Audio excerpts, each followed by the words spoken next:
हरिओम दर्शकों, बहुत बहुत स्वागत है आपका हमारे खास कार्यक्रम मासिक राशिफल में। 1 जुलाई 2020 से 31 जुलाई 2020 तक का समय मीन लग्न मीन राशि के जातक जातिकाओं के लिए कैसा रहने वाला है, इसकी चर्चा इस वीडियो के माध्यम से की जा रही है।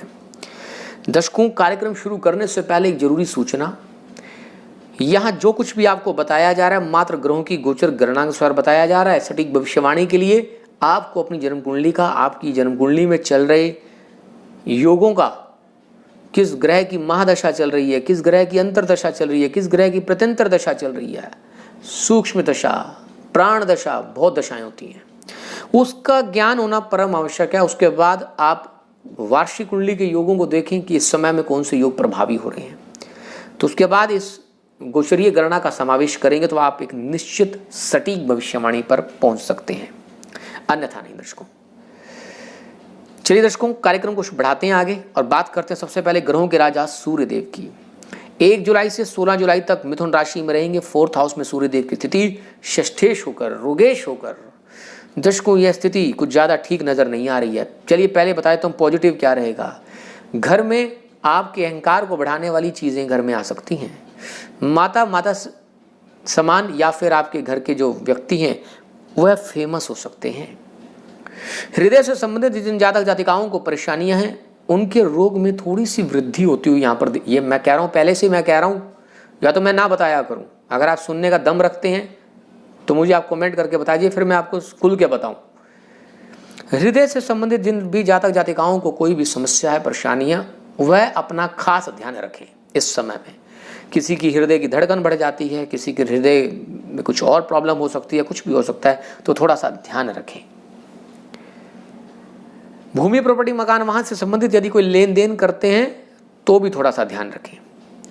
चलिए, 16 जुलाई से लेकर 31 जुलाई तक कर्क राशि में रहेंगे। संतान के साथ शत्रुवत व्यवहार हो सकता है, यानी कि आपकी संतान आपके साथ शत्रुवत व्यवहार कर सकती है। यदि आप प्रेम प्रसंगों में हैं तो आपको प्रेमी प्रेमिका के साथ कॉम्प्रोमाइज करना पड़ेगा, एडजस्टमेंट करनी पड़ेगी। ईगो ज्यादा रहेगी, जिसके चलते क्रोध अग्नि के चलते डिस्टर्बेंस होने का योग दिखाई दे रहा है। हायर एजुकेशन में सफलता मिलने का योग बनेगा। किसी बड़े कंपटीशन को आप क्रैक करेंगे और उसके बाद आप आगे बढ़ते हुए नजर आएंगे। तो सूर्यदेव का जो ये प्रभाव है ये आपको यहाँ पर देखने को मिलेगा।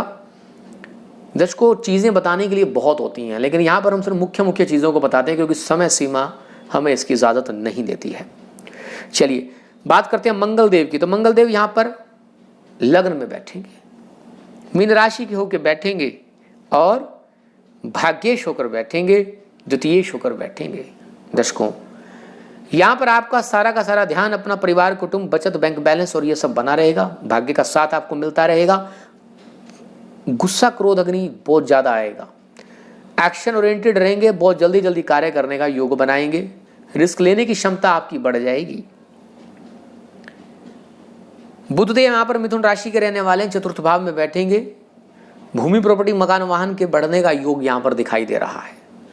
सुख बढ़ने का योग दिखाई दे रहा है।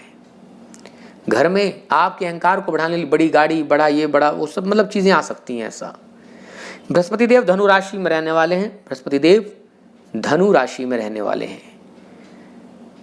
जो कैरियर को लेकर कुछ आपने कार्य शुरू किए थे वह अब पूरे करने का समय आ गया है। जो बीच में अटक गए थे आप उसे कर सकते हैं। जिनकी शुरुआत हुई थी और वो रुक गए थे, अब वह शुरुआत आगे बढ़ेगी और लगातार यह योग बना हुआ है और आगे भी मतलब आपको उसमें वृद्धि देखने को मिलेगी। नाम सम्मान यश में प्राप्ति का योग, बढ़ने का योग दिखाई दे रहा है। शुक्रदेव वृषभ राशि में रहने वाले हैं। हिम्मत और पराक्रम आपका बहुत अच्छा रहेगा। घूमने फिरने में, ट्रैवलिंग में समय ज्यादा व्यतीत करेंगे।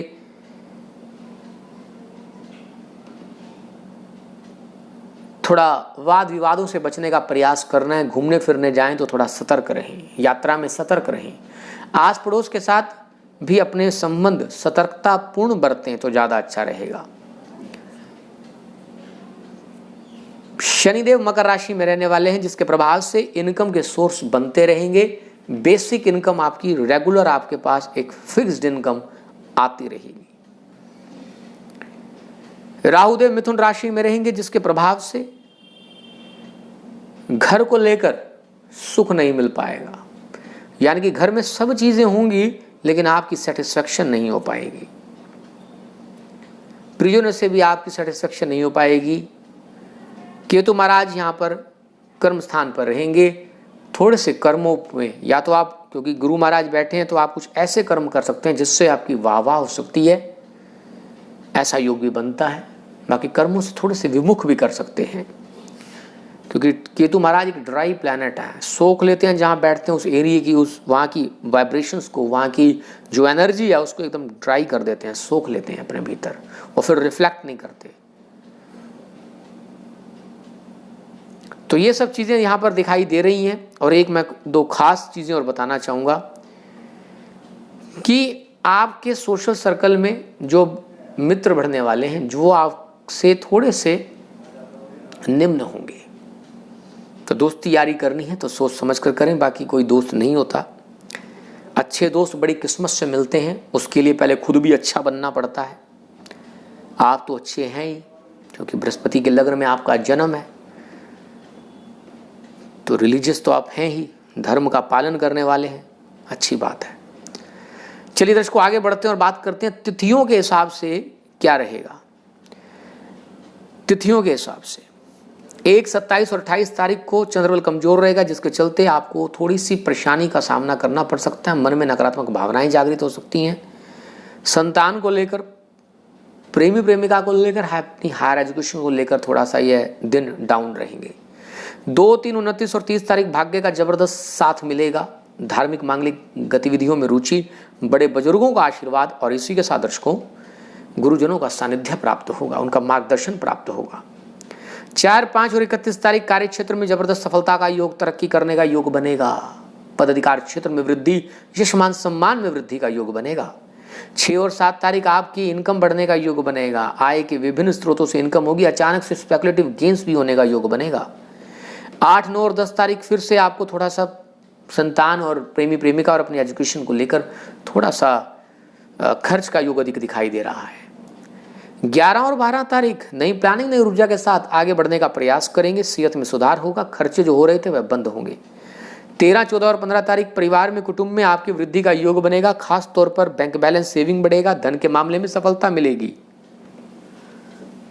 16, 17 तारीख यात्रा करने का योग बनेगा। प्रेमी प्रेमिकाओं के साथ आप घूमने फिरने का योग बनाएंगे। कई बार इतने फ्लो में होते हैं कि पता नहीं क्या बोल जाते हैं, हमें खुद नहीं पता लगता, क्योंकि समय सीमा का ध्यान रखना होता है और बताना आपको कुछ ज़्यादा होता है, तो बस इसका एक प्रेशर सब बना होता है। 18, 19, 20 तारीख यात्रा करके घर पर लौटेंगे, आराम करेंगे, सुख सुविधाओं को लेने का प्रयास करेंगे। 21 और 22 तारीख जबरदस्त दिन रहेगा, एक्सपीरियंस बढ़ेगा, बुद्धि बढ़ेगी, विद्या बढ़ेगी, प्रेम प्रसंगों में सफलता मिलेगी। कोई आपको प्रेमी प्रेमिका की प्राप्ति का योग भी बनेगा। लवर मास में वृद्धि होगी। 23 और 24 तारीख रोग शत्रुओं को लेकर चिंता, मन में भय की स्थिति बनेगी। 25 और 26 तारीख खासतौर पर दाम्पत्य जीवन की खुशियां अच्छी होंगी। प्रेम प्रसंग, प्रेम विवाह में तब्दील होने का योग बनेगा। शुभ तारीखों की अगर हम बात करें तो 4, 5, 25, 26 और 31 जुलाई आपके लिए शुभ तारीखें हैं। सावधान तिथियों की अगर हम बात करें तो 1, 8, 9, 10, 18, 19, 20, 27 और 28 आपके लिए सावधान तिथि हैं। चंद्रबल इस समय में कमजोर रहेगा, कोई शुभ मुहूर्त नहीं बनेंगे। बाकी आप दैनिक राशिफल देखकर जान जाया करें तो ज़्यादा अच्छा है। दर्शकों, इस मास का मूल मंत्र क्या है उसे जान लेते हैं। भोलेनाथ की कृपा प्राप्त करें। श्रावण मास चल रहा है, ओम नमः शिवाय इस मंत्र का जाप करना आपके लिए शुभ रहेगा। कोशिश करें पीला मिष्ठान जरूर चढ़ाएं शिवलिंग पर। और इसी के साथ दर्शकों, अपने माता पिता की सेवा करना, गुरुजनों का मार्गदर्शन लेना, उनके सानिध्य में रहना, अपनी ईष्ट साधना करना, ये 5 गोल्डन उपाय मैंने आपको बता दिए हैं। इसे आप पूरी जीवन में भी कर सकते हैं। यकीन मानना, बड़े चमत्कारिक प्रभाव देखने को मिलते हैं। जो जातक अपने माता पिता का सम्मान करता है, जो जातक अपने माता पिता की आज्ञा का पालन करता है, जिंदगी में देखना वो एक न एक दिन बहुत आगे निकल जाता है। उसके ग्रह योग कैसे भी हों, क्योंकि माँ बाप के आशीर्वाद में, क्योंकि उनको बनाने वाले माँ बाप ही हैं। माँ बाप के आशीर्वाद में इतनी ताकत होती है कि वे आपकी राहतों की लकीरों को भी बदल सकते हैं। कहने वाले कहते हैं कि माँ बाप जन्म के साथी हैं, कर्म के साथी नहीं है, लेकिन मैं ये कहूँगा कि माँ बाप के अंदर वो सब ताकत है। साक्षात भगवान है माँ बाप हमारे लिए। वह हमारे जीवन को बदलने का दम रखते हैं, उनका आशीर्वाद जरूर लेते रहें।